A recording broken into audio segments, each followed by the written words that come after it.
Vinicius junior নাকি Julian Alvarez, চলতি মৌসুমে শ্রেষ্ঠত্বের মঞ্চে কে আছে এগিয়ে? কি বলছে পরিসংখ্যানের সকল হিসেব নিকেশ? বিশ্বকাপের আগে কে আছেন অধিক ছন্দে? ব্রাজিলিয়ান তারকাকে কি পাত্তা দিচ্ছে না আলভারেস, নাকি আর্জেন্টাইন ফরওয়ার্ডকে বৃদ্ধা আঙুল দেখাচ্ছেন রিয়ালের মহাতারকা? সব কিছু এক করে জানবো রিপোর্ট।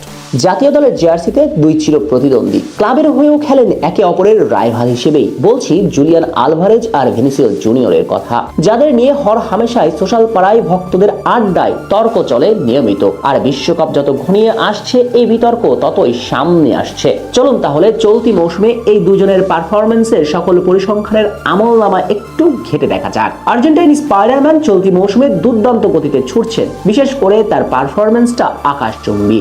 যদিও অ্যাথলেটিকো মাদ্রিদ জার্সিতে মৌসুমের শুরুটা ঠিক স্পাইডারম্যানময় হয়নি, কিছুটা খোলসে বন্দী ছিলেন তিনি। কিন্তু সময়ের ঘড়ির কাঁটা যত এগিয়েছে, আলভারেজ ততই খোলস বদলে নিজের স্বরূপে ফিরেছে।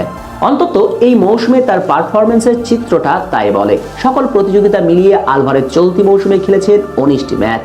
এর মাঝে লা লিগাতে খেলেছেন 15টি ম্যাচ, চ্যাম্পিয়ন্স লিগে খেলেছেন 4টি, যার মাঝে লিগে তার পা থেকে এসেছে 7 গোল। চ্যাম্পিয়ন্স লিগে করেছেন আরো 3টি, মোট 10টি গোল এসেছে তার জাদুকরী পা থেকে। সঙ্গে আছে আরো 4টি অ্যাসিস্ট, সব মিলিয়ে 14 গোল কন্ট্রিবিউশন তার, যেখানে তিনি খেলেছেন 1482 মিনিট। অপরদিকে ব্রাজিলিয়ান তারকা ভিনিসিয়াস জুনিয়রও খেলেছেন আলভারেজের সমান 19টি ম্যাচ, যেখানে চ্যাম্পিয়ন্স লিগে তিনি খেলেছেন 5টি, লা লিগাতে 14টি। আর এই 19 ম্যাচের সকল প্রতিযোগিতাতে তার পা থেকে এসেছে মোটেই 5 গোল এবং 6টি সহায়তা, সব মিলিয়ে 11 গোল কন্ট্রিবিউশন তার। অর্থাৎ আলভারেজের চেয়ে অর্ধেক গোল কম করেছেন রিয়াল মাদ্রিদ নাম্বার 7। পরিসংখ্যান বলে দিচ্ছে চলতি মৌসুমে ভিনিসিয়াসকে পাত্তাই দিচ্ছেন না আর্জেন্টাইন স্পাইডারম্যান।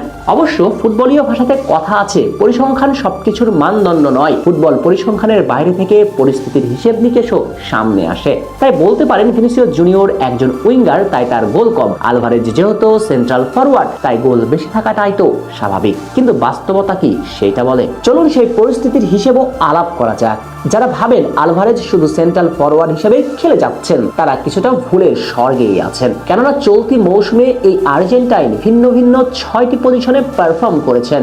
এক ধারে তিনি যেমন ছিলেন সেন্ট্রাল ফরওয়ার্ড, তেমন করে তিনি পারফর্ম করেছেন left wing, left midfielder, second striker, attacking midfielder, সঙ্গে ডান পায়ের ফুটবলার হয়েও তাকে পারফর্ম করতে দেখা গিয়েছে রাইট উইংয়েও। এছাড়াও ডিয়েগো সিমোয়েনের ডিফেন্সিভ স্ট্র্যাটেজিতে তাকে প্রায় সময় খেলতে হয় লো ব্লক ফুটবল।